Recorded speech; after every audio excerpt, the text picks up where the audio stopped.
Gracelife Church is a building just south of Enoch Nation Reservation and just west of Edmonton, Alberta. Pastor James Coates and his 7 friends started a new brand of Christian evangelicalism about 10 years ago in a building that looks from the outside like a rural warehouse.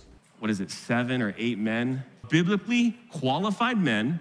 His fiery red crew cut and team of devotees have helped him gain an audience of not only the hundreds who pack into his building every Sunday, but to the thousands that he broadcasts his sermons to on YouTube every single week, along with live baptisms that haven't been broadcast as much lately. Greetings, Gracelife. I am a fallen and imperfect man. Sheer politics. Now you gotta worship online. I'm sure there are a bunch of statistics out there, but nevertheless, dentists call it mask mouth. I'm sounding the gong. Anyone who's experienced communism will tell you that communism just seeps in unnoticed until boom, it's there. And it's too late. There's nothing anyone can do about it. We're not gonna get into the timing of the rapture at this point in time. And then all of a sudden, boop, there's the Antichrist. And that's how Hitler came into power. Last July, Coates became involved in a now ongoing dispute with Alberta Health Services over the number of people that were attending his in-person masses every week. As of December of last year, it became a direct legal battle between Coates and AHS. And on February 16th, he was arrested and held in the Edmonton Remand Center until March 22nd, when a judge released him. I couldn't sign that condition. Think about that. Throughout this altercation, Gracelife and James Coates have been collecting tens of thousands of dollars through a GoFundMe page that they have posted online. And he has portrayed himself as a martyr, being persecuted directly for his beliefs. And he's stated more than once that he is willing to die for this cause. In the same way that skeptic researcher analyzed followers of Jordan B. Peterson, I'd like to use a scientifically accepted group of models to discuss whether or not Gracelife Church qualifies as a cult. Researchers William Bainbridge and Rodney Stark developed a series of 3 models that describe different versions of cults, or different levels of cults. There's the audience cult, the client cult, and the cult movement. According to Stark and Bainbridge, the main difference between a cult and a church is whether the group in question follows the norms of society around them. This could include laws or simply just the social norms of the society that they exist in. The audience cult requires no formal organization and no significant involvement from the members. So this could include things like people who believe in UFOs or people who follow Tony Robbins, like motivational speakers, because there is no formal organization that makes this a cult. Client cults are groups that involve a moderate amount of commitment and involvement from their followers. Followers may be donating money or time or labor to the group. This could include things such as L. Ron Hubbard's Scientology movement at the point when auditing was first introduced. And it includes their cults where their leaders are considered sort of a counselor, or one who will give good suggestions or good advice to the followers on how to live their lives, but not necessarily direct orders that cannot be disobeyed. A cult movement is the most intense model.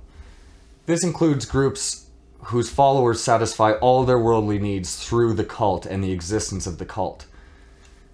They work for the cult, they receive their education from the cult, they probably receive their education directly from cult leaders, and their finances are deeply, deeply tied to that of the cults.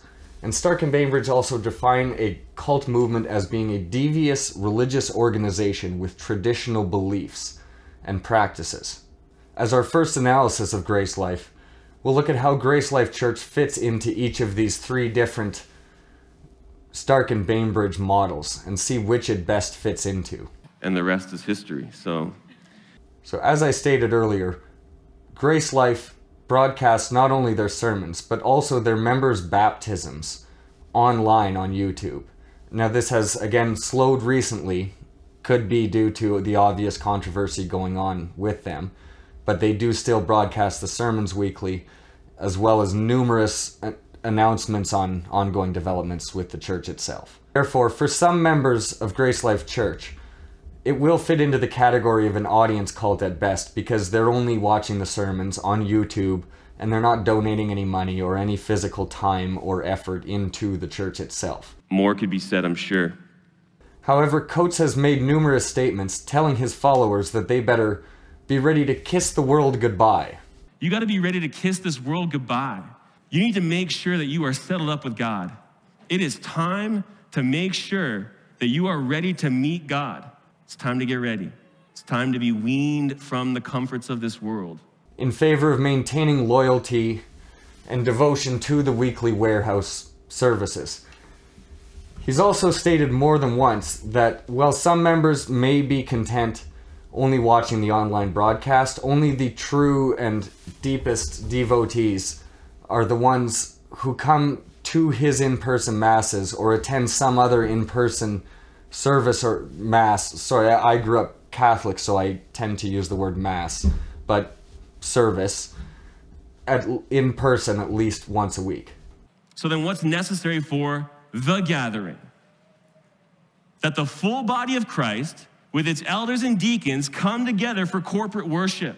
God's people are to come together and worship corporately. But the government is essentially forbidding you from the work of service. The live stream cuts a person off from both giving and receiving the one another. Thousands of people have devoted their time and effort towards this church, whether in person or online or in monetary form. And I think there's a lot of cross-promotion going on online where churches are getting attention for the fact that they are supporting Gracelife, many outside of Canada. And for example, the GoFundMe page has raised over $45,000 so far at time of production of this. And their church has dozens of elders and other administrative members who spend presumably hundreds, if not thousands of hours of their time devoted to this church. Coates' sermons are filled with specific prescriptions for how his members should live their lives, from how often they should attend church. What takes place before, during, and after the corporate gathering is essential to the gathering. To who they should or shouldn't vote for. That's why they hated Donald Trump so much. Jason Kenney. How kind of Jason Kenney, Justin Trudeau. Jason Kenney, not Jason Kenney, not Dina Hinshaw, including Jason Kenney. Jason Kenney or Justin Trudeau. I didn't vote for Justin Trudeau. Jason Kenney. Since I would think the majority of his followers, that even the ones that come to the warehouse speeches or sermons, whatever you want to call them, will take these prescriptions mostly as directions of a trusted counselor, but not necessarily as what we think of as a cult leader, like a Waco-style cult leader. So in that case, Coates' group would fit firmly into this second group, the client cult group. Recent events have, however, pushed Gracelife closer to the cult movement model, the most intense of the three. Sources that would like to remain anonymous have told the Keep Times that followers of James Coates have been allegedly harassing members of the Office of the Crown Prosecutor that has been handling James Coates' current legal battle. Coates himself has stated numerous times in recent sermons that he has no intention of canceling any upcoming services, and that he strongly encourages other pastors and ministers to follow his example. On Saturday, April 3rd, the Keep Times covered an anti-mask rally in Daryl McIntyre Park near White Ave, and there was another anti-mask pastor who delivered a speech via loudspeaker, explaining that he's taken Coates' words as divinely inspired, and that he will now encourage his flock to actively break the health regulations that are currently in place to slow the spread of the current pandemic. This is not our governor's world. This is not Prime Minister's Canada.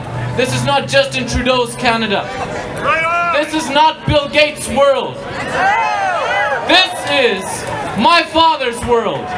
This past Easter, Gracelife held another service with over 450 people in attendance. and it seems to be growing every week.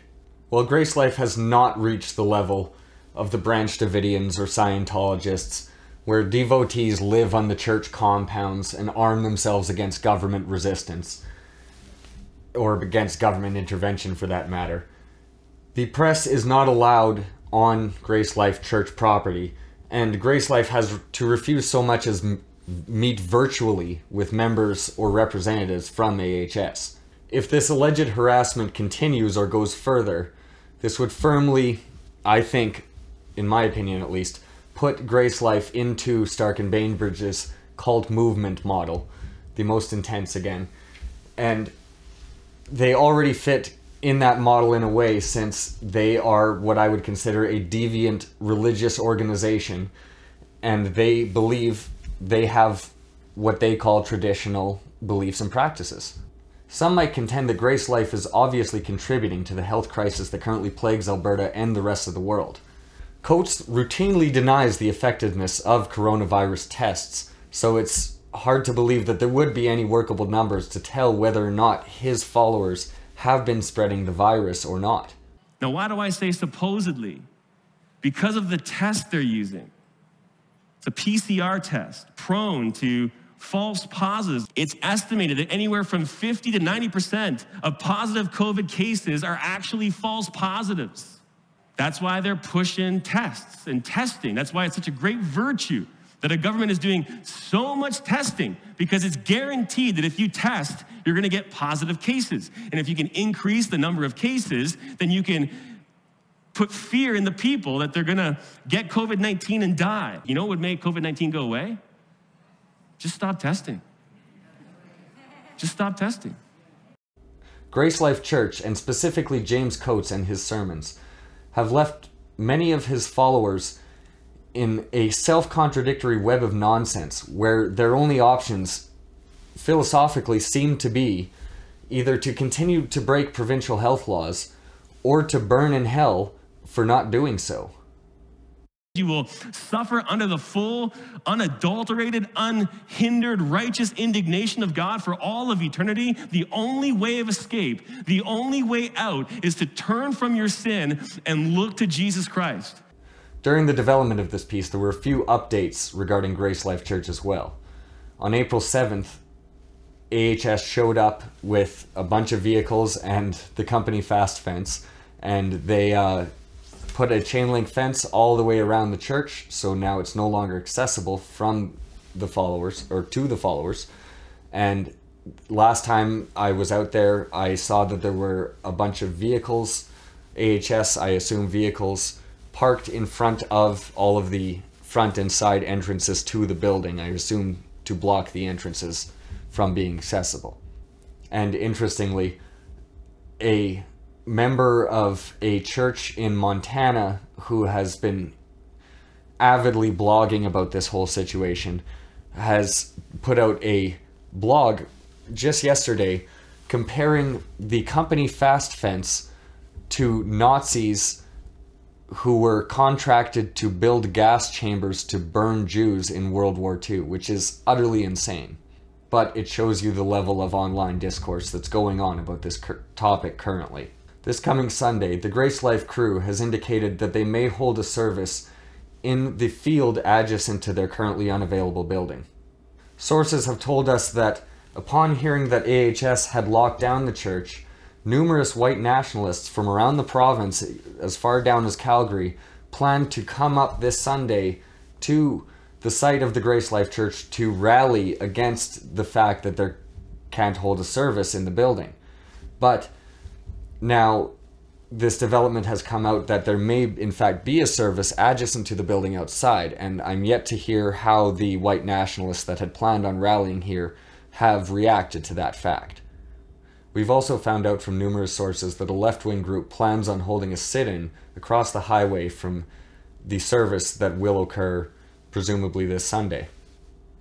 Keep Times will be on location to cover all of these events, or none of them, whichever of them occur. We'll be there either way to check it out.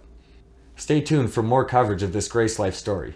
I'll be discussing numerous aspects, such as James Coates' specific theological justification that he is been spouting since as far back as last June. And hopefully we'll be interviewing a few people that are directly involved in this situation. People that are close to it because they live close by and have to deal with the existence of this church nearby. Maybe we'll be able to interview members or representatives of the church itself, or people from AHS perhaps. We'll see. Thanks for watching. Follow the Keep Times on Facebook, Twitter, Instagram, TikTok, and Reddit. We put out news videos and weekly columns about stuff that matters to Canadians.